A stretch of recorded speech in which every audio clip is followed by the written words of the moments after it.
ఈ సోషల్ మీడియాలో ఎలాంటి వాళ్ళు ఉన్నారు? ఇలాంటి నిబ్బా నిబ్బి వాళ్ళు ఉన్నారా? ఇలా వీళ్ళకి అవకాశం వస్తే పాపం హత్యలు చేసుకునేవాళ్ళు కదా! ఆ ఛాన్స్ రావట్లేదు. ఎందుకంటే వాళ్ళ భార్యలు అణిగిమణిగి ఉంటున్నారు. పాపం వైష్ణవిలా బరితెగించి వీడియోస్ పెడితే వీళ్ళకి కూడా చంపుకునే అర్హత, హక్కు వచ్చేవేమో లేకుండా పోతుంది. ఎందుకంటే అనుకూలవతి అయిన భార్యలు దొరకడం వీళ్ళ దురదృష్టం అనైతే నాకు అనిపిస్తుంది. అంతే మరి. ఎంతమందండి ఒక పసిబిడ్డను కనిపోతున్న ఒక చిన్న పిల్ల ఈ విధంగా దారుణ హత్యకి గురైతే ఆ అమ్మాయిదే తప్పు. జరిగే ప్రతి సంఘటన తీసి వీడియోస్ పెడుతుంది. కుటుంబంలో ఏదైనా ఉంటే చర్చించుకోవాలి, గుట్టుమట్టు ఉండాలి అని చెప్పేసి అంతా ఆ అమ్మాయే తనకు తానే చేసుకొని అతని చేత హత్య చేయించుకున్నట్టుగా క్రియేట్ చేసి చెప్తున్నారు. ఇంకా చెప్పాలంటే అతను చేసిందే కరెక్టు అని చెప్పేసి చాలామంది చాలా రకాలుగా కామెంట్స్ పెడుతున్నారు. వ్యవస్థలో ఇలాంటి వాళ్ళు ఉండబట్టే హత్యలు జరుగుతున్నాయి. ఆడవాళ్ళ ప్రాణాలకి విలువ లేకుండా పోతుంది. ఇలాంటి మెంటాలిటీ మగవాళ్ళకి ఉందని నేను చెప్పట్లేదు. ఈ రోజుల్లో స్త్రీలకు కూడా ఉంటుంది. స్త్రీలు కూడా కొంతమంది పురుషుల్ని మధ్యకాలంలో చంపడం జరుగుతోంది. ప్రాణం ఎవరిదైనా ప్రాణమే. అది స్త్రీనా పురుషుడా అని కాదు. ప్రాణం తీయాలన్న ఆలోచనే తప్పు. మరి ఎలా తీస్తున్నారో అలా తీసిన ఒక నేరస్తుడికి ఇంతమంది సపోర్ట్ ఇస్తున్నారు అంటే పాపం వాళ్ళకి అవకాశం రాలేదని బాధపడుతున్నారా? అంతే కదా. అంతే అనిపిస్తుంది. వీళ్ళకి అనుకూలమైతే అయిన భార్య దొరకకపోయి ఉంటే వీళ్ళు ఏం చేసినా కూడా భరిస్తూ ఉండే భార్య అయిపోయి ఉండకపోతే పాపం వాళ్ళకి ఆ అవకాశం వచ్చేది. అది లేకుండా చేస్తున్నారేమో. ఎలా అండి మాట్లాడుతున్నారు? కొంచెమన్నా ఉండాలి కామన్ సెన్స్, సిగ్గు శరము ఏదన్నా కానీ ఉండాలి. ఒక బిడ్డని ప్రతి ఇంట్లో ఉంటుందండి. అలాంటి బిడ్డ ప్రతి ఇంట్లో ఉంటుంది. అంత చిన్న వయసులో 1 సంవత్సరం అటు ఇటుగా ఉండే బిడ్డ ప్రతి ఇళ్లలో ఉంటారు. అలాంటి బిడ్డలు. అమ్మాయి చేసింది పొరపాటే, అది చాలా చిన్న తప్పు. అతనికి చంపాలనే ఆలోచన ఉండడం అనేది, ఆ క్రైమ్ థింకింగ్, ఆ నేచర్ ఉండడం అనేది చాలా తప్పు కదా. ఈరోజు ఈ సంఘటన కాకపోతే రేపు ఇంకో సంఘటనకి అయితే చంపుతాడు కదా. అతనిలో అలాంటి మెంటాలిటీ ఉండడం అయితే కరెక్టే. అతను మూర్ఖుడుగా ఉండడం అయితే కరెక్టే. ఈ అమ్మాయి బయట పెట్టడం అయితే తప్పు. వైశ్యుది తప్పు అయి ఉండొచ్చు. వైశ్యు అమ్మది కొంచెం అది అమ్మాయికి మెచ్యూరిటీ లేక, బాధను ఎలా షేర్ చేసుకోవాలో తెలియక అతను అన్ని పెట్టినట్టే ఇది కూడా అమ్మాయి సోషల్ మీడియాలో షేర్ చేసుకుంది. దీనివల్లే జరిగింది. ఈ అమ్మాయి ఇలా చేయడం వల్లే జరిగింది. కొన్ని కామెంట్స్ చూస్తుంటే అతనికి సపోర్ట్గా ఎందుకురా అతన్ని అలా అల్లాడిస్తారు, వదిలేయండి రా పాపం, ఆ అమ్మ ఇది చాలా తప్పు ఉందిరా, ఏం చేసిందండి, ఒక్క చిన్న తప్పు చూపించండి, ఆ అమ్మాయిది. పోనీ అమ్మాయి వైపు ఏదైనా చిన్న లవ్ అఫైర్ ఉందనన్నా ఉండుంటే మీరు ఇంకెంత చేసేవాళ్ళు. అమ్మాయికి ఇంకా కదలల్లి ఆ పిల్ల వైపు ఇంత చిన్న డార్క్ స్పాట్ కూడా లేదు ఆ పిల్ల వైపు. అలాంటి పిల్లని తనే ఇష్టపడి కోరి వెళ్ళి పురుగుల మందు తాగి చనిపోతానని వాళ్ళ ఫ్యామిలీ మొత్తాన్ని ఎమోషనల్ బ్లాక్మెయిల్ చేసి పెళ్లికి ఒప్పించి ఆ అమ్మాయిని చేసుకొని మళ్ళీ అమ్మ కట్నం అడుగుతుంది.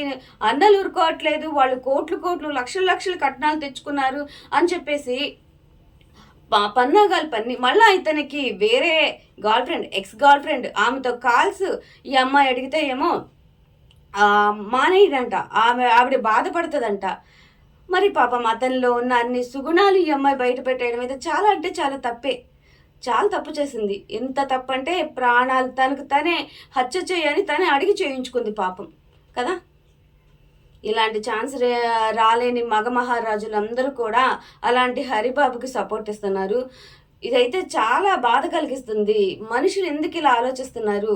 ప్రతి ఇళ్లలో కూడా ఆడపిల్లలు ఉన్నారు కదా. మన ఆడపిల్లకి ఇలాంటి పరిస్థితి కల్లో కూడా రాకూడదని కోరుకుంటారు ఎవరైనా కానీ. అలాంటి ఆడపిల్ల ప్రతి ఇంట్లో అయితే ఉంటుంది. అమ్మాయిని ఎంతసేపు కూడా తప్పు పట్టే చెప్తున్నారు. నాకు అది అసలు ఎలా మాట్లాడాలనిపిస్తున్నారు. అదొక కెరీర్గా తీసుకుంది. ఎందుకమ్మా నీకు ఈ రీల్స్ ఎందుకు, ఇందుకే కదా నీ లైఫ్ ఇలా అయ్యింది అంటున్నారు. ఆ అమ్మాయి తప్పుగా ఒక రీల్ చేసిందా? చాలామంది ఇప్పుడు యూట్యూబ్ కావచ్చు, ఇన్స్టా కావచ్చు, ఎఫ్బి రీల్స్ ఇవన్నీ కూడా ఒక ప్లాట్ఫామ్గా తీసుకొని ఎదగాలని చూస్తున్నారు. ఎంతోమంది లక్షల్లో ఎర్ని చేసే వాళ్ళు కూడా ఉన్నారు. ఒక ప్లాట్ఫామ్గా జాబ్ అనుకోండి, బయటకెళ్ళి జాబ్ చేసే బదులు ఇంట్లో కూర్చొని ఎర్న్ చేయాలన్న ఆలోచనతో చేస్తున్నారు. అది తప్పుగా చెయ్యనంత వరకు తప్పే కాదు.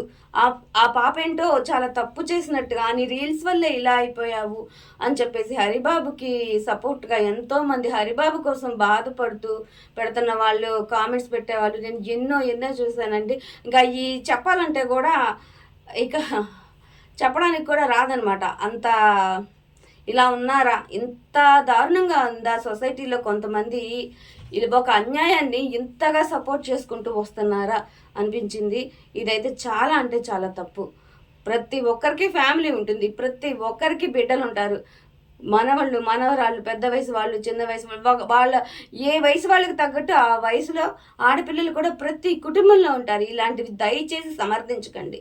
ఒక అన్యాయం జరిగి ఒక ప్రాణం తీసే హక్కు ఎవరికీ లేదు. ఎవరికీ లేదు. కాబట్టి ఆ అమ్మాయి తప్పుంటే వదిలేయాలి. నిజంగా ఆ అమ్మాయి పెట్టడం నచ్చకపోతే తన తప్పులు దిద్దుకోవడం చేత కాదు. అతని అన్యాయాలు బయట పెడితే ఆ అమ్మాయిది తప్పైపోయింది. ఆ అమ్మాయిది చిన్న మిస్టేక్ అయ్యుండొచ్చు. ఆ అమ్మాయికి మెచ్యూరిటీ లేదు. చిన్న పిల్ల ఇలాంటివి చెప్పాలి, చెప్పకూడదు అన్న ఆలోచన లేక చెప్పుండొచ్చు ఆ అమ్మాయికి.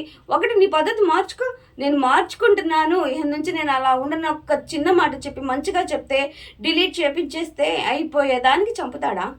చెప్పండి. అతనిలో మార్పు తెచ్చుకోడు. అతని ఇష్టం వచ్చినట్టు తిరుగుతాడు. ఇష్టం వచ్చినట్టు కట్నం కోసం పొడి చేస్తాడు. ఏమైనా చేసి అతని ఇష్టం వచ్చినట్టు అతను బతుకుతాడు. కానీ ఈ అమ్మాయిది మాత్రం తప్పు. ఎందుకు ఒక ఆడపిల్లకి ఇంత అన్యాయం జరిగితే ఎందుకు ఇలా మాట్లాడుతున్నారు అన్నదే నాకు అర్థం కావట్లేదు. ఇది ఎన్నో రోజుల నుంచి చూసి ప్రతి వీడియోలో ప్రతి ఒక్కరు ఎవరో ఒకళ్ళు నెగిటివ్ కామెంట్స్ ఇలా పెడుతూనే ఉన్నారు. ఆలోచించి మాట్లాడండి అయ్యా. ఒక సంఘటన జరిగినప్పుడు కనీసం మనం మనుషులుగా మనిషి తత్వం చూపించండి.